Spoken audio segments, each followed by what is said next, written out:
Bien, para ustedes que les gustan los juicios, para ustedes que caminaron varios juzgados pidiendo justicia, bueno, te traemos el ejemplo.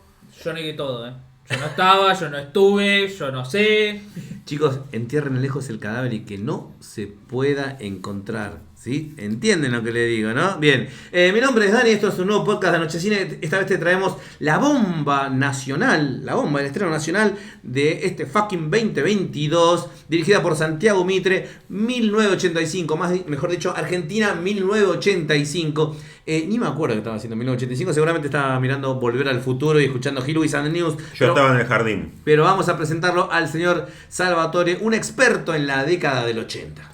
Muy buenas a todos nuestros oyentes. Hoy vamos a reseñar una película que tiene un peso importante para nuestra historia a nivel personal como país, porque es la historia que narra los acontecimientos que llevaron a el famoso juicio a las juntas, que es algo así como un juicio de Nuremberg del nazismo, pero para la junta militar y todos los militares involucrados en el gobierno durante el llamado proceso de reorganización nacional, que fue la última dictadura militar que tuvo la Argentina entre 1976 y 1983. Hay una de las razones por las cuales soy hijo único, creo, ¿sí? Yo nací el 21 de marzo de 1976.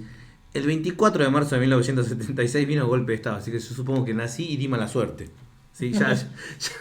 Ya no estamos muy bien. Decimos, ustedes conocen que mis dos nombres tienen 6 letras. Mi apellido tiene 6 letras. 6, 6, 6. ¿Algo más? La querías cagar. Vine a cagar el mundo, señores, y acá estoy. Acá está el anticristo. Sí, de verdad. Vino a cagar Toledo. Y de verdad.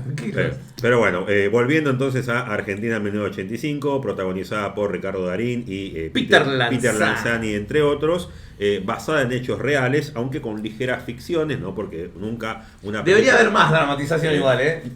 Claro, porque nunca una película basada en hechos reales es 100% real, porque si no sería un documental.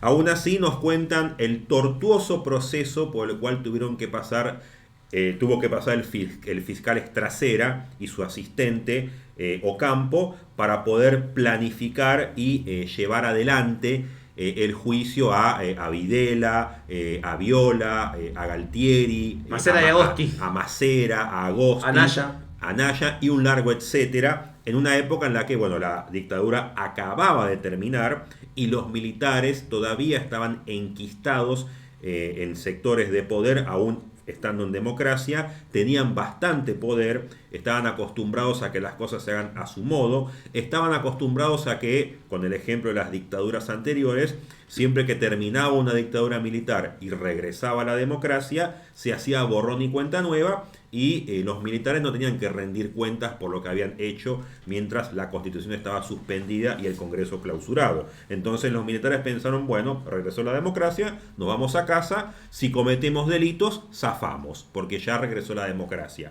Los militares no solo no anticiparon, sino que no creían posible que el nuevo gobierno democrático, en este caso el gobierno de Alfonsín, ordenara un juicio, es decir, civil, a los militares. Nunca había pasado que la justicia civil juzgara a los militares, porque los militares tienen su propia justicia, que es la justicia militar, y se juzgan entre ellos, obviamente siempre con resultados que tendían a favorecer a los militares.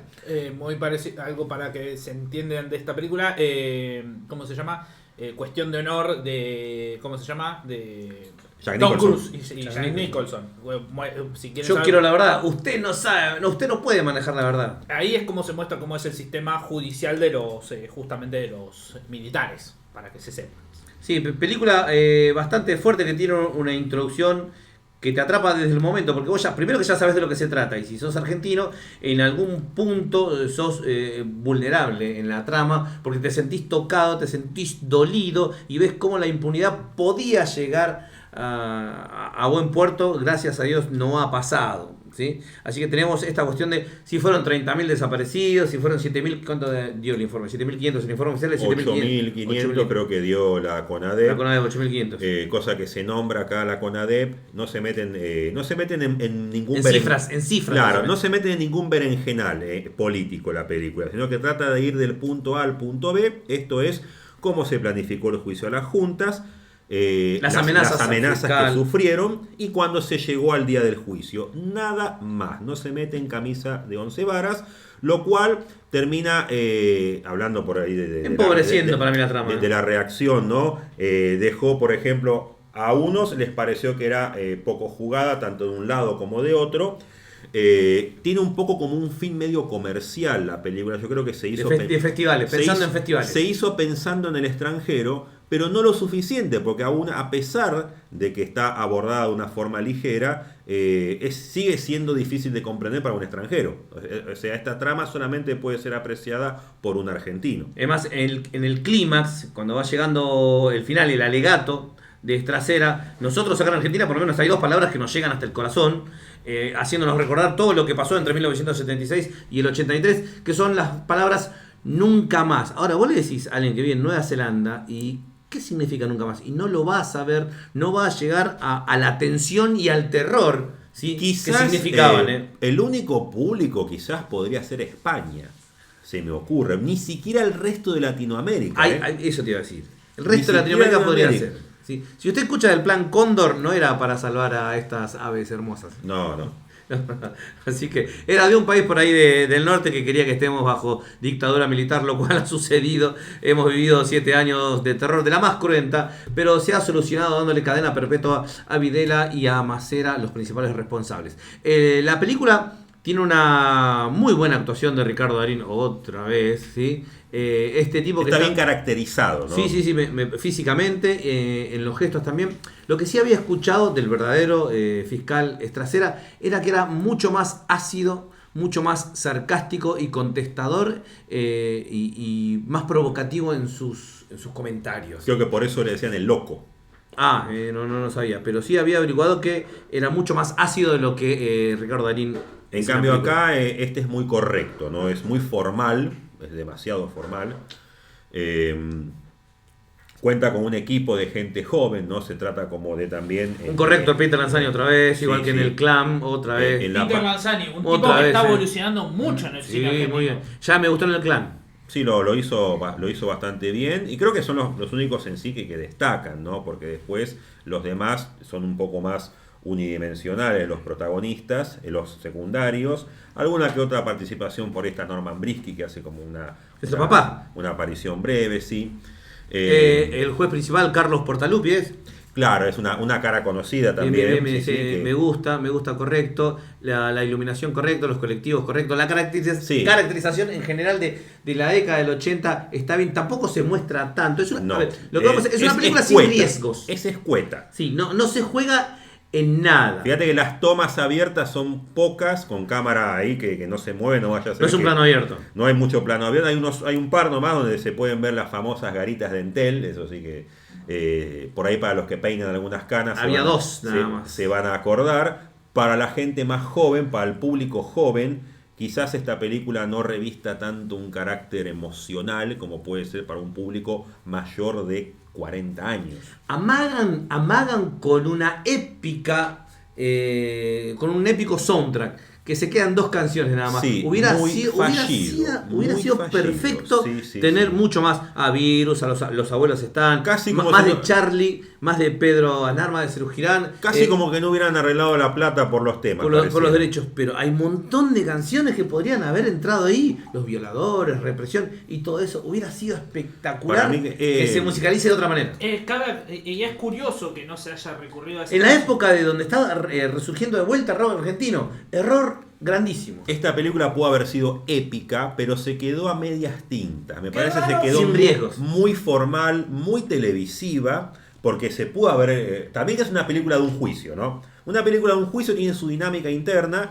Es como en las películas de acción, las películas de submarinos. Vos sabés que contás con recursos narrativos propios y que no va a ser una película de mucha acción y que puede llegar a aburrir a cierta audiencia. Cinematográficamente, pero hay otros elementos culturales de la época que hubieran enriquecido la trama. Claro, a eso me refiero. ¿Cómo podés agregar epicidad a este hecho que para la historia es importante, pero verlo no es tanto, añadiendo elementos externos como cosas culturales que aparezcan elementos de la cultura de la época, como la música, más cosas de la televisión de la época.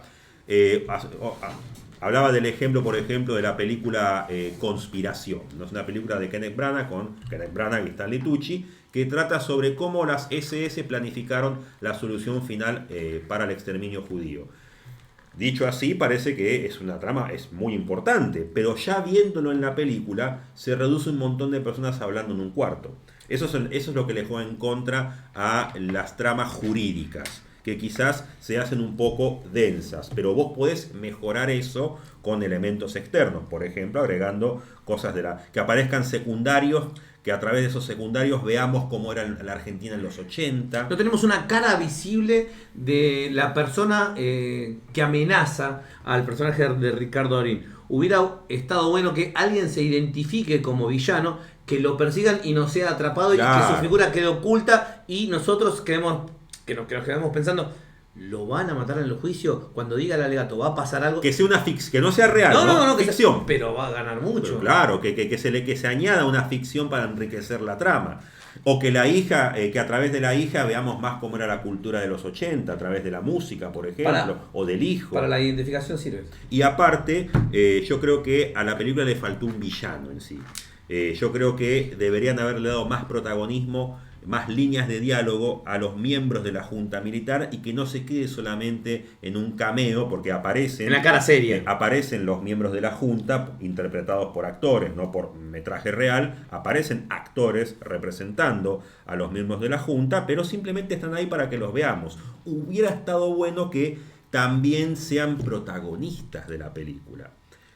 Porque de la trama lo son. Por eso, pero se queda como que el enemigo es invisible, es el propio Estado. O sea, estás batallando contra la casta militar, pero hubiese estado bueno que, no sé, que tengamos líneas de diálogo de Videla, de Galtieri o de Macera, para que identifiquemos que ellos son los malos. Cuando se habla de la Junta nunca hablamos de Agostín. Nadie habla de Agostín, pobre. Queda muy ambiguo, si no todo. Y queda todo como medio como a medias tintas. Como en facilón. Muchachos, perdón, porque saben que viene Ricardo Darín, nos hace un comentario y se queja. Me pareció que no tomaron riesgos, me pareció muy simplona la película. Muy fácil de hacer, como, muchachos, están pidiendo una película de Argentina en un festival en el de Cannes. Nada, hacete un diálogo y vamos. Sí, están haciendo los juicios a las juntas. Una película sobre el juicio a la junta. ¿Cómo lo hacemos? Y bueno, cuando se hace el juicio. El alegato final. Me parece que se perdió una oportunidad de hacer algo épico. Algo épico, ¿no? Si estaba bien hecho. Y más allá desde el vamos, yo me imaginaba que te venía el tráiler de la película con, no sé, con Virus de fondo, Charly García, el abuelo de la nada, ¿viste? Se perdieron. A esta película la agarra Campanella, le hace una obra maestra. Le faltó si quería ser comercial, le faltó ser más comercial. Y si quería ser más histórica y política, le faltó hacer enojar a mucha gente, porque no hizo enojar a nadie, porque en realidad no se metió con nadie. O hubiera mostrado más imágenes de archivo también. Y hay apenas igual es curioso, algo que quería decir al tema de la música, es curioso que una producción impulsada por Amazon Prime se escueta en el soundtrack. Salvo que Santiago Mitre, el director, no lo haya querido así. Lo cual sería peor. Y crea que le saca seriedad cuando en realidad le pone, ¿sí?, un mayor contexto a la película. Y otra cosa quería decir, cuando empiezan los testimonios de los desaparecidos, de los desaparecidos, de los capturados, de los secuestrados, dura más de media hora eso. Está bien, me gusta que se muestre, pero yo creo que con 15 minutos ya sabés, porque todo el mundo sabe lo que pasó. No hace falta que hoy en 2022 te vengan a contar. Es un poco caer en un cierto lugar común también, un poco apelar al facilismo.